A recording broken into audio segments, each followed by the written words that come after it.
Hello, happy National Pitbull Awareness Month, October. Doing something a little bit different today, making a video for you, and pardon me having notes. Part of what I'm going to talk about is, oh, there's Archie. This is my new puppy, Archie. He is part Pitbull himself, 43%. But part of what I'm going to talk about is my previous dog, Shadow Dawn, who passed away earlier this year very suddenly at just 4 years old. And sometimes I get emotional talking about her, so I have notes just so that I can stay on track. Pitbulls are wonderful dogs. They're controversial dogs.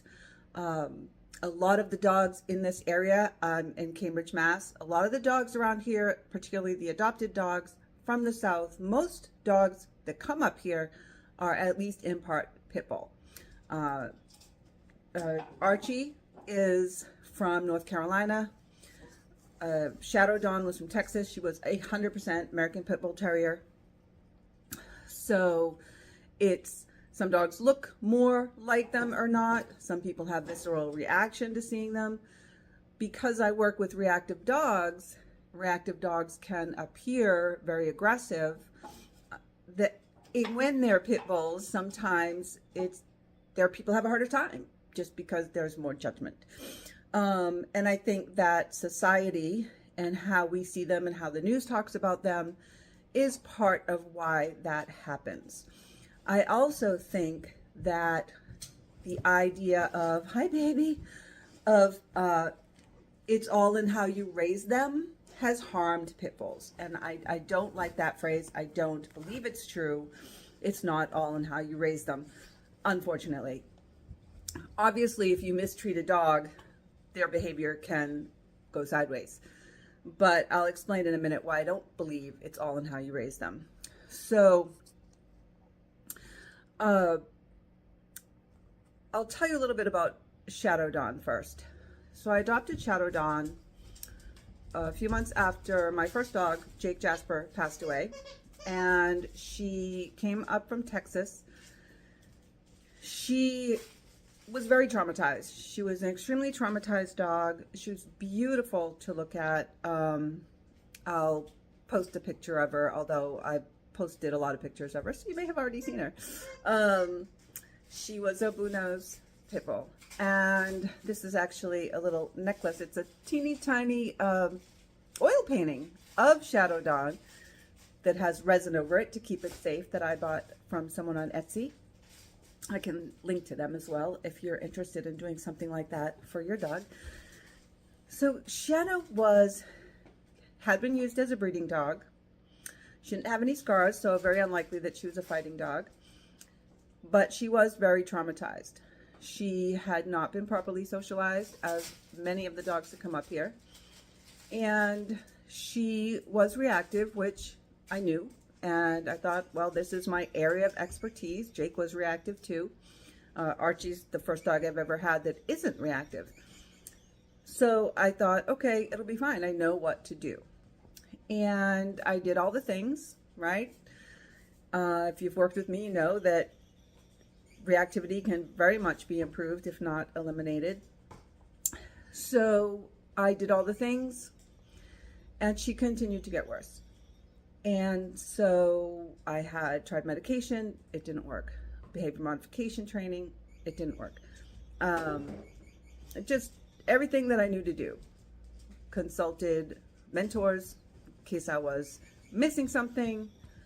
She kept getting progressively worse, to the point where she was a bite risk and had bitten a couple of people, nobody seriously, but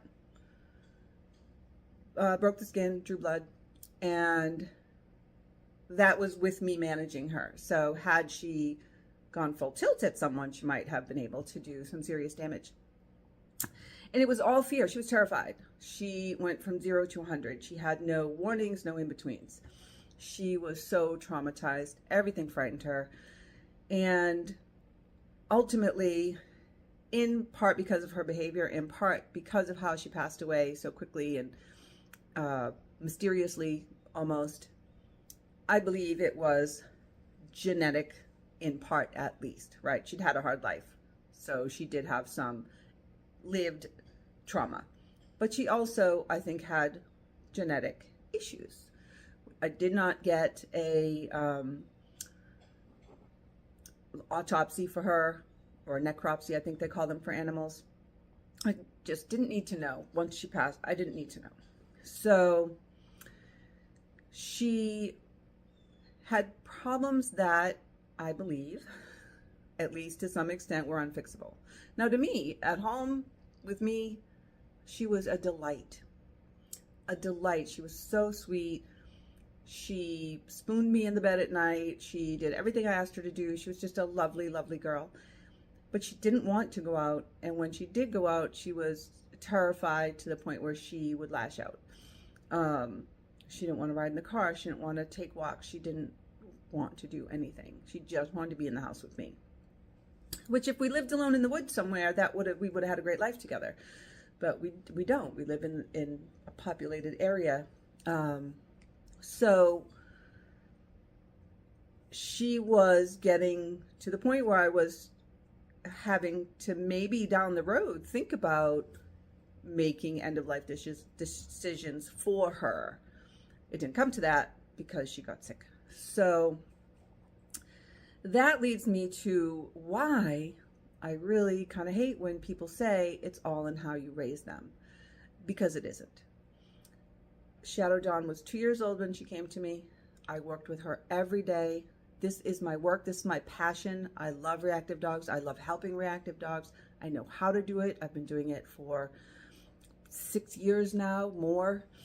And she continually got worse. Medication didn't help her. In fact, the fluoxetine made her worse, which does sometimes happen in a minority of cases.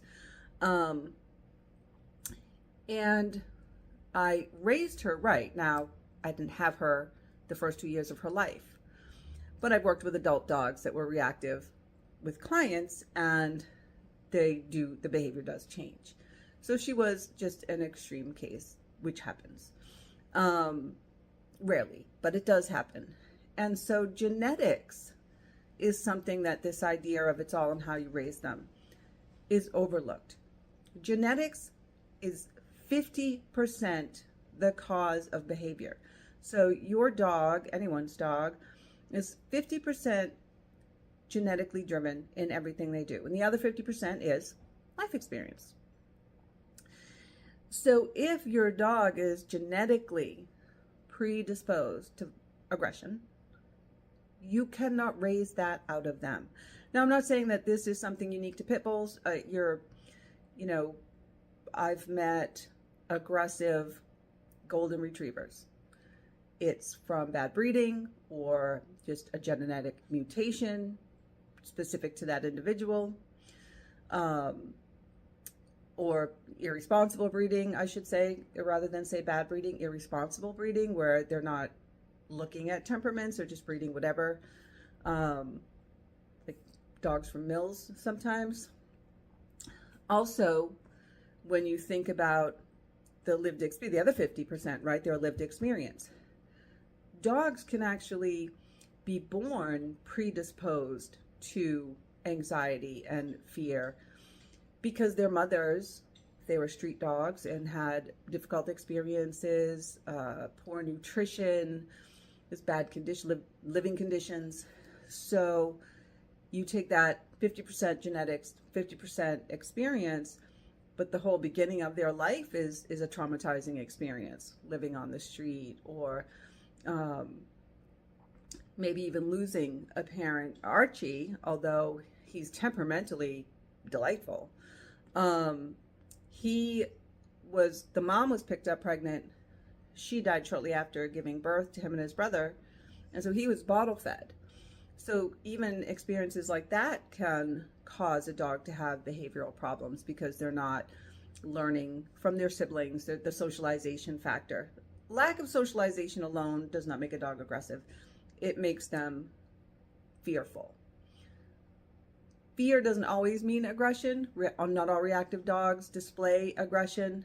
and there's levels also, barking and lunging. So I speak a lot about Shadow Dawn. She was a beautiful dog, even though she was extremely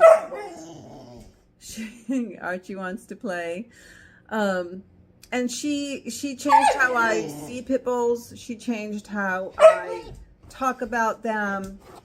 And she informed my work in a lot of ways as well. I learned a lot from her about trauma. And I want to say thank you. If you got through the end of this, I will try to cut out the parts where Archie was being really loud and pesty. Thank you for caring about dogs, especially the misunderstood dogs and the more difficult and challenging dogs. If you want to learn more about helping reactive dogs, if you have a reactive dog, you can subscribe to my YouTube channel, which this video is on. You can also subscribe to my newsletter or just read my blog. Don't have to make a commitment to subscribing to something. My website, I'll also put in the comments, is Creature Good Dog Training. My name is Reactivity, and happy Pitbull Awareness Month, and I hope you have a wonderful Halloween tomorrow. Bye.